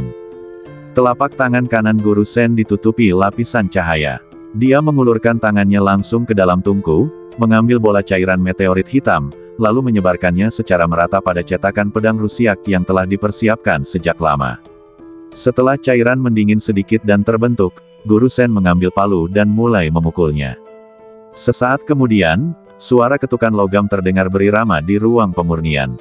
Mata Lin Haotian sedikit menyipit, dan dia menemukan bahwa palu di tangan Tuan Sen mengandung gelombang kekuatan spiritual. Setiap kali ia menyerang, embrio pedang yang patah itu menjadi semakin kokoh. Di ruang pemurnian peralatan, Guru Sen mengayunkan palu, berulang kali memukul embrio pedang yang patah. Setiap kali palu itu jatuh, percikan api beterbangan. Tempering semacam ini, meski tampak sederhana, sebenarnya merupakan ujian kekuatan fisik dan kesabaran pemurni. Dalam hal ini, Lin Haotian memahami bahwa lengan Guru Sen, sekuat unicorn, sebagian besar merupakan hasil pelatihan ini. Sekitar setengah jam kemudian, pedang patah itu terbentuk sempurna. Setelah menyelesaikan langkah ini, Guru Sen mulai memoles permukaan pedang yang patah agar tampak halus dan tajam. Jahitannya juga dipoles agar sesuai dengan celah pada pedang pemakan naga hingga 100% sempurna. Berikutnya adalah langkah paling krusial dalam menempa kembali pedang yang patah. Tuan Sen meletakkan palu, mengalihkan pandangannya ke Lin Haotian di sampingnya, dan berkata dengan sungguh-sungguh, jika roh di dalam pedang menolak, perbaikannya pasti akan gagal. Itulah sebabnya aku menggunakan api jiwa untuk menghapus kesadarannya sebelumnya. Mendengar ini, Lin Haotian berkata dengan tenang, kamu dapat yakin tentang ini tidak akan memengaruhimu. Saat berbicara, Pikiran Lin Haotian bergerak sedikit, dan dia memerintahkan, Long Ling, apapun yang terjadi, kamu tidak bisa melawan. Ya, Tuan. Pedang pemakan naga bergetar sedikit, dan suara naga ajaib yang rendah dan penuh hormat terdengar di benak Lin Haotian. Seketika, pedang pemakan naga menjadi sunyi senyap, bahkan gas hitam di permukaan pedang pun terkendali sepenuhnya, tanpa fluktuasi energi apapun. Bentuknya tidak berbeda dengan pedang patah biasa. Jelaslah, roh naga di pedang itu telah jatuh ke dalam keadaan tidak aktif dan siap untuk dirusiak. Anak ini sungguh punya keterampilan. Guru Shen tidak dapat menahan perasaan sedikit terkejut saat melihat pemandangan ini. Siapa yang menyangka bahwa roh pedang yang demikian kuat dapat begitu patuh pada manusia? Luar biasa. Kemudian, di bawah kendali kekuatan mental Guru Shen, pedang pemakan naga dan bilah pedang tempaan itu tiba-tiba melayang ke atas, perlahan bergerak ke samping dan menyatu. Mata Lin Haotian bergerak sedikit, dan dia melihat jahitan yang sempurna, yang jelas-jelas mencerminkan keterampilan luar biasa Guru Shen. Segera setelah itu, Tuan Shen kembali meraih ke dalam tungku, mengambil bola cairan emas Shen secara langsung, lalu menempelkannya dengan sangat rata pada pedang pemakan naga. Pada saat yang sama, api merah menyemburat dari telapak tangan Guru Shen, seketika menyelimuti pedang itu dan membakar dengan ganas. Mendesis. Di bawah pengaruh api, cairan senjin tiba-tiba mendidih dan menyatu ke dalam badan pedang sedikit demi sedikit. Setelah beberapa saat, warna pedang itu berangsur-angsur memperlihatkan kilauan emas gelap. Selama seluruh proses penempaan, pedang pemakan naga tidak menunjukkan perlawanan apapun, dan semuanya berjalan lancar. Situasi ini tentu saja membuat Guru Shen yang tadinya tegang, tiba-tiba bernapas lega. Pada saat ini, dia tidak lagi memiliki kekhawatiran. Api yang melilit pedang itu tiba-tiba melonjak, mempercepat proses fusi. Ledakan. Gelombang panas segera memenuhi seluruh ruang pemurnian. Wajah Lin Haotian sedikit berubah. Gelombang panas menyelimuti seluruh badannya. Ia merasa seperti berada di dalam tungku perapian, sangat panas. Segera, Lin Haotian mengerahkan kekuatan spiritual di badannya untuk membentuk lapisan pelindung di permukaan badannya guna menahan panas. Berdengung. Waktu terus berlalu menit demi menit, saat cairan senjin menyatu sepenuhnya ke dalam pedang pemakan naga dan pedang patah. Organisasi struktural akhirnya berubah total dan menjadi satu kesatuan yang tidak dapat dipisahkan.